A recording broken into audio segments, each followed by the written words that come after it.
This week has been such a blessed week because I started putting my life back in order. God is a God of order.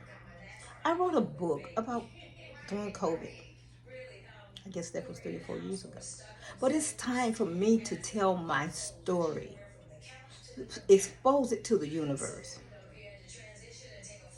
I spoke to so many women this weekend, and I was just so at awe with God for giving me the voice to tell my story. My book, many are asked to be married, but few become wives. And how did I come up with that? Because I saw too many people getting married and so many people getting a divorce. And during that COVID time, oh, it was a mess. And I thought, I'm like, God, if we stand before the altar before you and share our vows with each other before you, where do the blessing part come in? The blessing part come in is putting everything in order. God is a God of order. And see, I've always been that person. No, I'm not perfect. I'm just like a lot of other women. I do the same thing they do. Who ain't about? It's about God.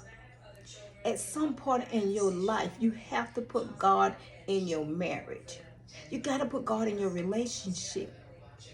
My book is about a relationship.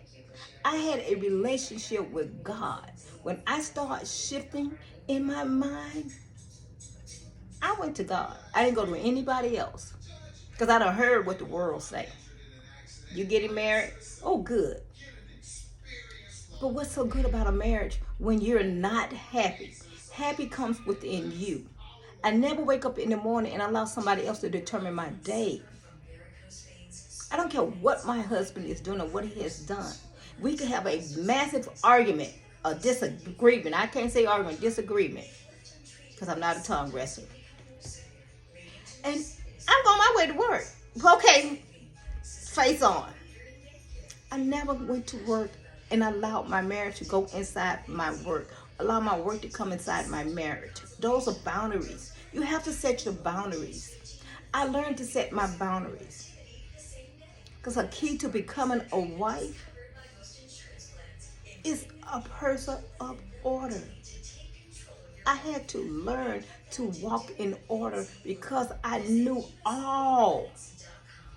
Now I can't take that back because I ain't know all. But I knew a lot about just being married. But no one told me how to be a wife. I asked God that, how to become a wife. Because I knew once I said I do, that was for life. And challenges did come.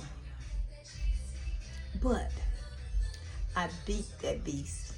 I did my 23 years and looking for 23 more. So I can tell you this. Be a person of order. Allow God into your marriage. Or even your relationship if you're looking to be a wife. Build that person, that one-on-one relationship. The 10 Commandments are real. God said put no other God before him. That's the first one. God said honor your mother and your father. And there's more. But look at it in the Bible. That Bible is true. Everything God has said in that is true. I know a lot of people say it's not, but I can tell you this. There's some type of God that you serve. And if you put him first and order, ask God for order, you'll give it. God will give you your desires of your heart. But you just got to know what you want. I knew what I wanted when I got married. I knew what I didn't want when I got married. And I got that. I got the man that God had for me. I just thought he was going to be perfect. And perfect he was not. But God told me, Cassandra, you're not perfect. So I asked God to work on me and show me how to be this man's wife. Since he is the husband for me, show me how to be his wife. Because in a marriage, you can't judge. You don't boast. You don't show envy. You don't show lack of love. You show kindness. You show forgiveness. To be a person of God and be a wife, that is a big road you have to go down. But it is worth it. Because it does happen. One do, two does become one.